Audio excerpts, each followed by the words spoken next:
Picture this. It's dawn on an August morning in 479 BC near the Asopus River in central Greece.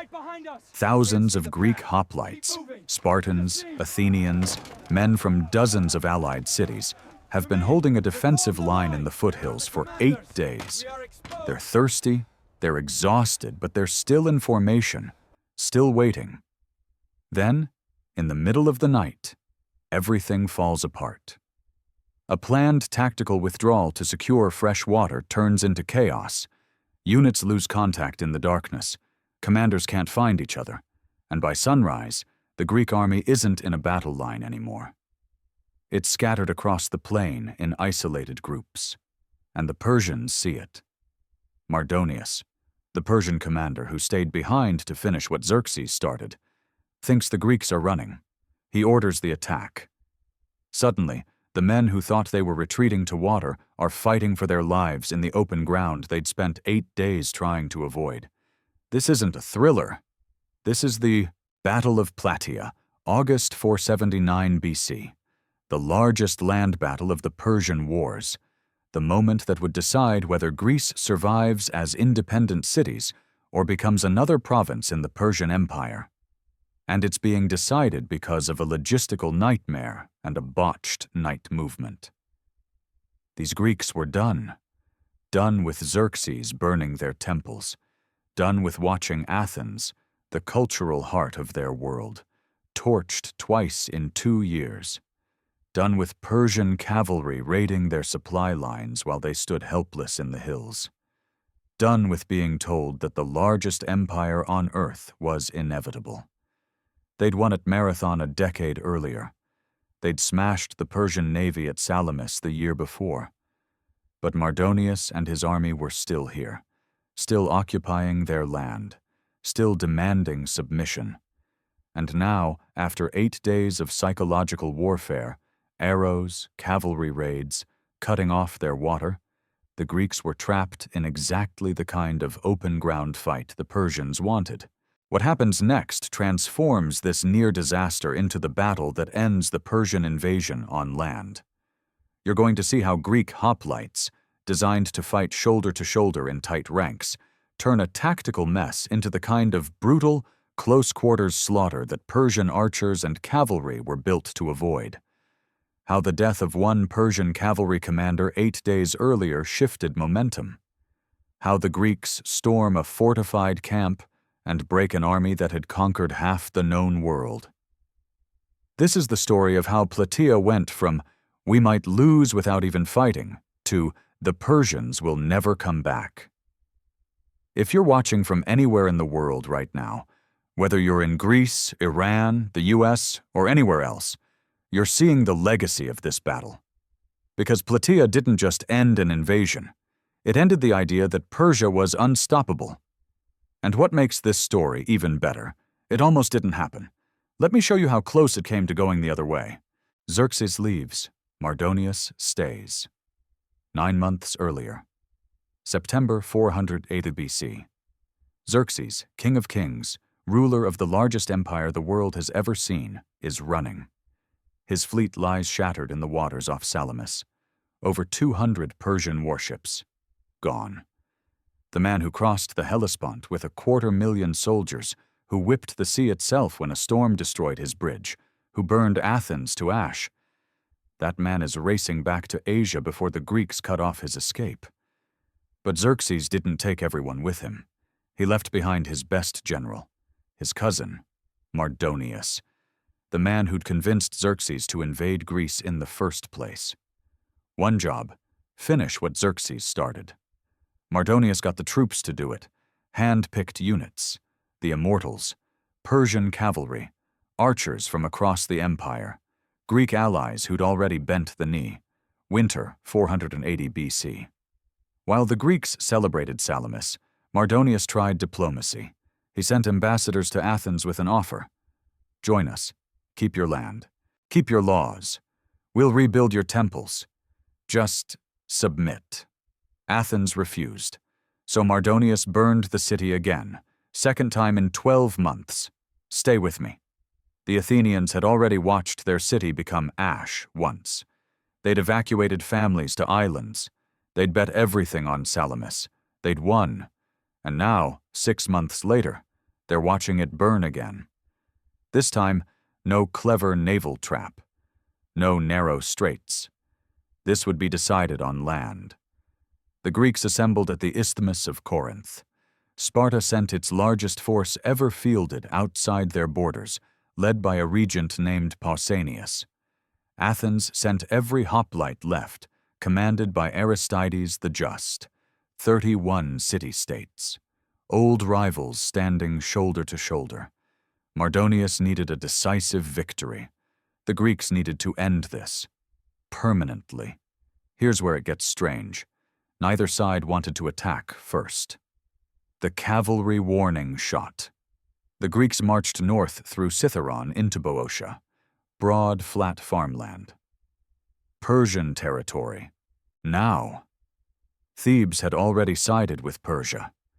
Mardonius held the plains near the Asopus River. Perfect cavalry country.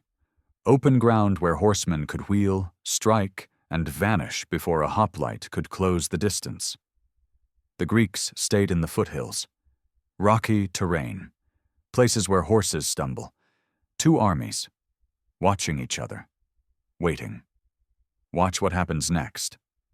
Mardonius sent cavalry forward to harass. Probe. Find weaknesses. Leading these raids was a man named Mecistius, one of the most respected cavalry commanders in Persia.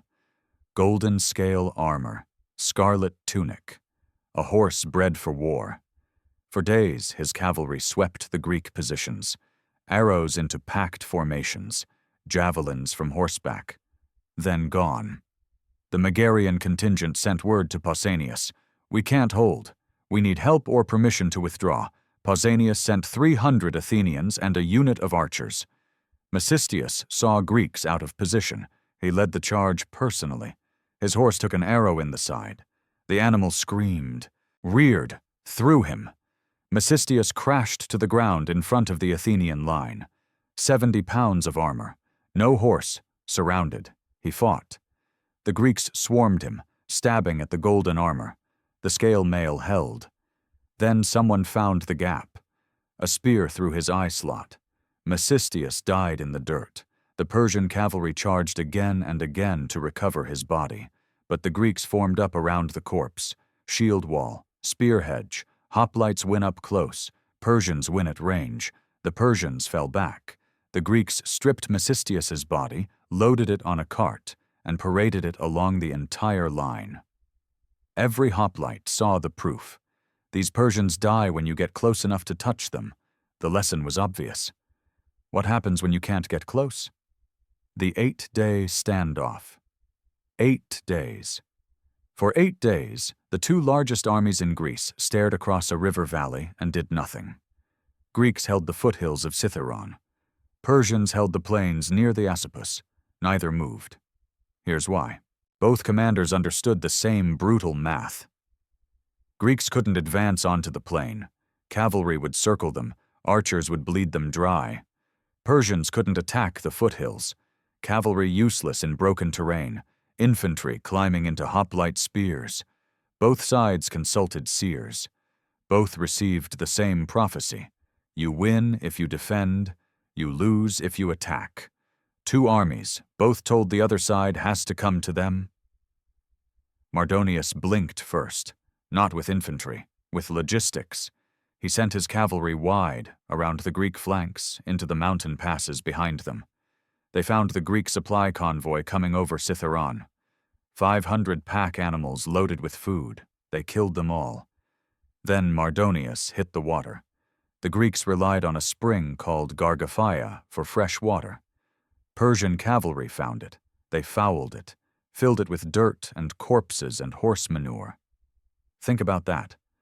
Over 100,000 men. August heat. No water. The Greeks had been strangled without a single-pitched battle. Pausanias called a war council. The generals agreed. They had to move. There was a position called the Island, a place with better water access between the foothills and Plataea city. They would withdraw at night to avoid being caught in the open by cavalry. Simple plan. Move under darkness. Re-establish the line before dawn. Here's where it gets strange. The plan that was supposed to save them nearly ended everything. The night movement goes wrong. The order went out after sunset. Wait for full darkness, then move. Simple. Except nothing about moving 100,000 men at night is simple. The center of the Greek line moved first. Corinthians, Megarians, contingents from a dozen smaller cities. They were supposed to fall back to a rallying point near Plataea city, then wait for the wings to catch up. They didn't wait. Some units marched too fast. Some marched the wrong direction. Some stopped when they reached the temples of Plataea and refused to go further. Herodotus says they thought they'd reached their assigned position. They hadn't. Stay with me. On the left wing, the Athenians started their withdrawal, but they couldn't see the center anymore. They couldn't see the Spartans on the right. They sent runners into the darkness. The runners didn't come back. On the right wing, the most important position held by the Spartans and their Persian allies, nothing happened. Nothing. One Spartan officer named Amampharitus refused to retreat. He commanded the Pitonate regiment, and he told Pausanias directly, "Spartans don't run from the enemy. I'm not moving." Pausanias argued with him in the darkness, while the rest of the army melted away. Minutes passed. Then an hour. The eastern sky began to gray. Watch what happens next. Pausanias finally gave up. He ordered the rest of the Spartans to begin moving, hoping Amampharitus would follow rather than be left alone. The Tegeans moved with them, but they were hours behind schedule. The sun was rising. By dawn, the Greek army that had held a unified defensive line for 8 days looked like this. The center, Corinthians, Megarians, others, clustered near Plataea city, nearly 2 miles from where they should have been.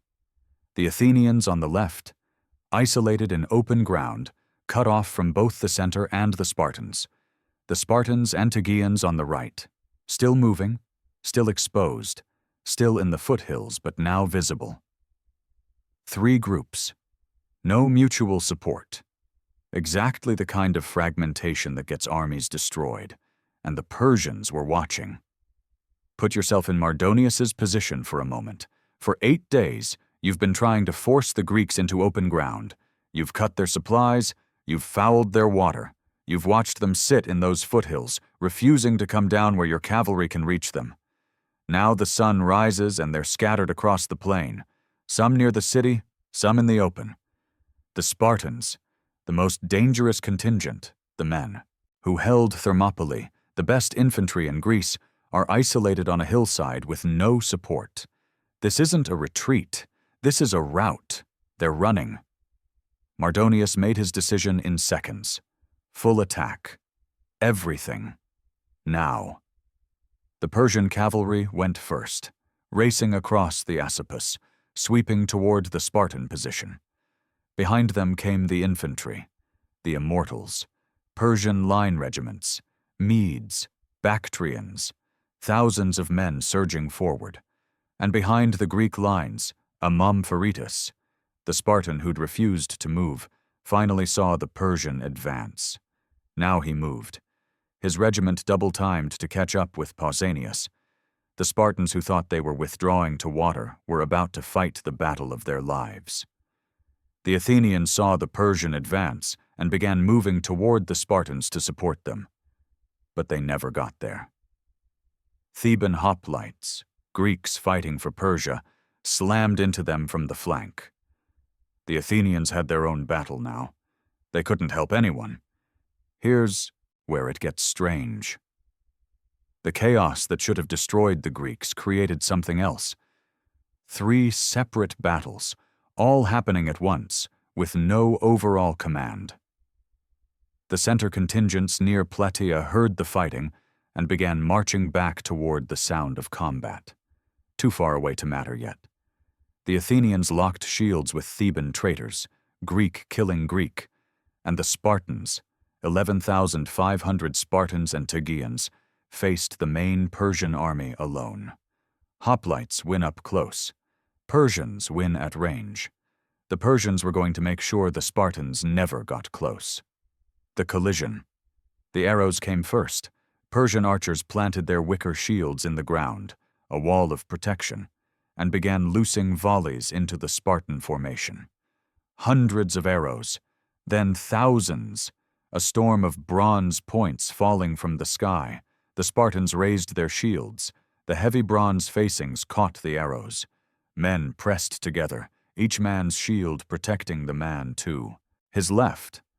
The formation contracted. They couldn't advance into that arrow storm without losing cohesion. They waited. Pausanias was sacrificing animals, reading omens. Herodotus says the signs kept coming back unfavorable. Do not advance. The Spartans were dying under the arrows. A man here, a man there, shafts finding gaps in armor, and their commander was watching sheep entrails. Think about that.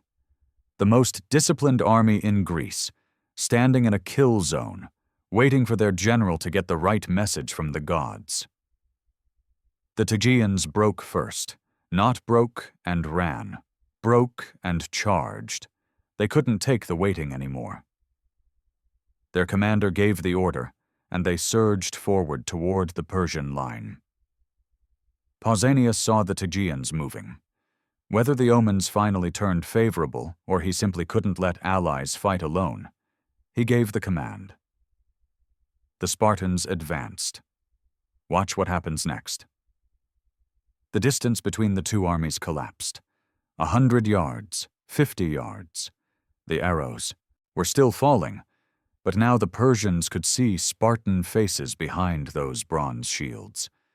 They could see men who'd been standing in an arrow storm for what felt like hours. Men who should have broken. Men who were still coming. The Persian archers fell back behind their infantry. Now it was spear against spear. Except it wasn't. The Persians had courage. Herodotus is clear about that. They grabbed at Spartan spears. They tried to snap the shafts. They threw themselves against the shield wall in groups, trying to pull shields down, trying to create gaps.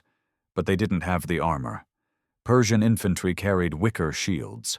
Wicker, against Spartans carrying 30 pounds of bronze-faced wood. Persian soldiers wore quilted linen. Spartans wore bronze cuirasses, bronze greaves, bronze helmets. And the Persians didn't have the training. The phalanx isn't just men standing together. It's a machine. Each man braces the man next to him. Each man's spear reaches past the man in front. The formation moves as one, pushes as one, kills as one. The Persians fought as individuals, bravely, desperately, and they died. The Spartans ground forward, step by step. The Persian line buckled, reformed, buckled again. Men screamed, spears shattered, and soldiers drew swords. The fighting compressed into a space so tight that men couldn't fall when they died. Bodies held upright by the press of living men around them. Mardonius saw his infantry failing. He did what commanders do when the line is breaking. He led from the front. Mardonius rode into the battle on a white horse, surrounded by his elite guard. 1,000 picked men, the best Persia had. He found the Spartans, and he charged directly into them. The white horse went down. Mardonius went down with it. A Spartan named Arimnestus killed him. One blow. The man who'd burned Athens twice, the man who'd convinced Xerxes to invade, the man who'd spent 8 days strangling the Greek army with cavalry and logistics, dead in the dirt in front of a Spartan battle line. The Persian guard fought over his body. They died over his body. 1,000 of the best soldiers in the empire, killed in a circle around their fallen commander. And when they fell, the Persian army saw it. Their general was dead. Their elite guard was dead. The Spartans were still coming. The Persian line didn't buckle this time. It shattered. Men ran. Not a fighting withdrawal, a rout. Persians streaming back toward the Esopus, toward their camp, toward anywhere that wasn't this hillside where hoplites were methodically killing everything that didn't run fast enough. On the other side of the battlefield, the Athenians finished their own battle. The Theban hoplites, Greeks who'd chosen Persia, broke and fled toward Thebes. The Athenians let them go. They had somewhere else to be. The center contingents finally arrived from Plataea. Too late for the main battle, but not too late for what came next. The Persian camp. The camp falls. The Persians ran for the only protection left, their fortified camp north of the Esopus River. It wasn't a camp anymore. It was a city of tents surrounded by wooden walls. Mardonius had built it weeks earlier, expecting a siege, expecting contingencies. Towers at the corners, palisades thick enough to stop a cavalry charge, room inside for tens of thousands of men. The survivors poured through the gates. Infantry, cavalry, camp followers, anyone who could run. They slammed the gates shut and manned the walls. For a moment, they were safe. Stay with me. The Spartans reached the camp first. They surrounded the walls. They tried to break through. They couldn't. This is the part most people forget. Spartans were the greatest infantry in the ancient world, but they couldn't siege. They had no training for it, no ladders, no rams, no experience taking fortifications. They stood outside those wooden walls and watched Persians on the ramparts, and they couldn't get in. The Tegeans tried. Same result. Then the Athenians arrived. Athens had been besieging cities for generations. They knew walls. Within minutes, they found weak points. Within minutes more, they were over. The Tegeans came through a breach almost simultaneously. Herodotus says they were first inside, and the Tegeans would argue about that honor for centuries. It didn't matter who was first. What mattered was what happened next. Think about that. Wooden walls, thousands of Persians trapped inside, Greeks pouring through breaches on multiple sides, no formation, no battle line, no room for cavalry to maneuver or archers to find range. Close quarters, exactly what the Persians had spent 8 days trying to avoid. Hoplites win up close, Persians win at range. There was no range anymore. The killing inside that camp was something Herodotus struggles to describe. Greeks hunting men through tent rows, Persians trying to form up, failing, scattering, dying. Officers cut down before they could give orders. Elite, units that had conquered half the known world, slaughtered in spaces too tight to swing a sword properly. The Greeks took no prisoners. Not at first.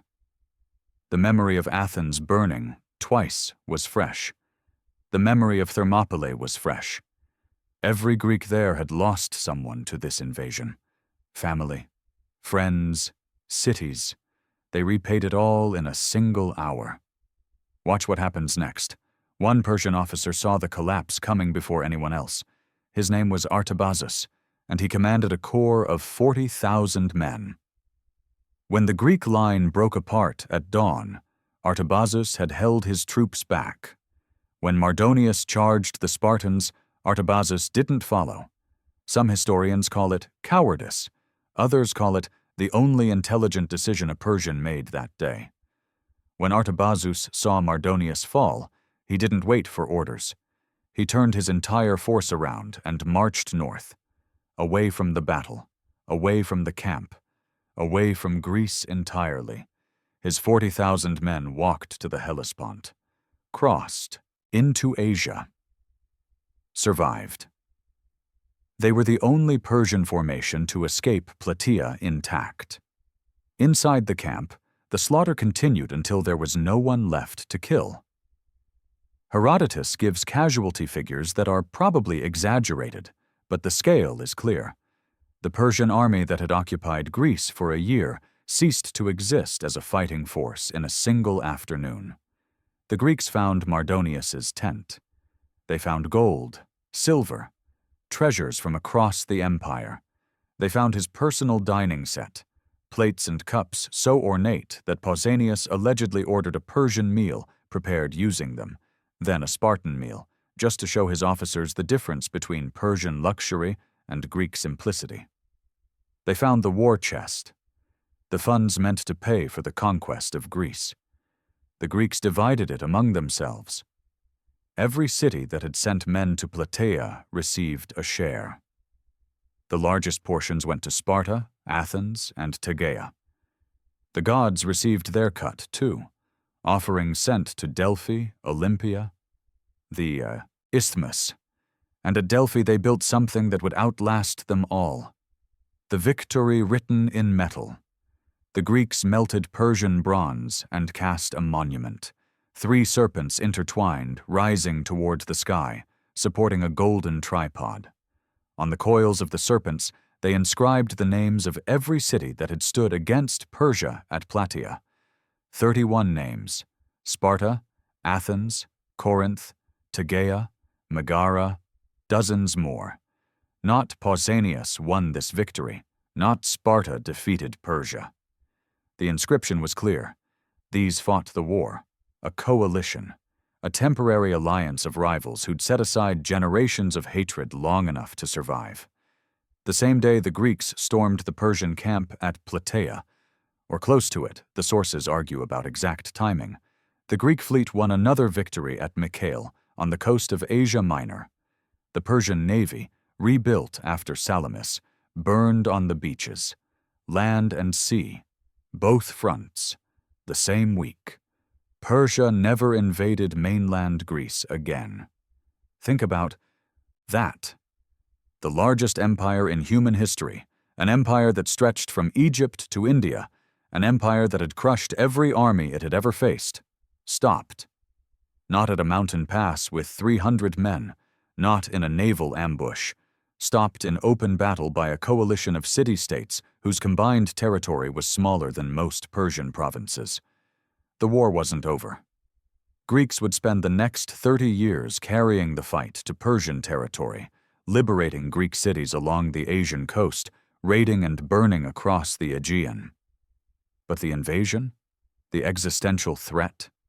The question of whether Greece would exist as anything other than a Persian subject?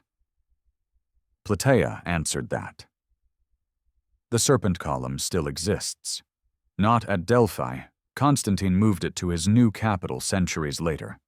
It stands today in Istanbul, in the ancient hippodrome. 31 names still legible on bronze that's been exposed to weather for 2,500 years. Tegea, Corinth, Megara. Names of cities that stopped existing a millennium ago, preserved in metal that outlasted their stones. The golden tripod is gone. Melted down, probably, during one of the many sacks of Delphi. But the serpents remain. The names remain. August 479 BC. A botched night movement, a scattered army, a Persian commander who thought he'd finally caught the Greeks in the open. He was right. He caught them. And they killed him anyway. Plataea didn't just save Greece. It created the idea that Greece could be saved, that discipline could beat numbers, that free cities could stand against empires. That coalition, messy, fractured, full of old rivals who hated each other, could hold long enough to win. That idea would echo for the next 2,500 years. The bronze serpents in Istanbul, August sun on ancient metal. 31 names, still standing.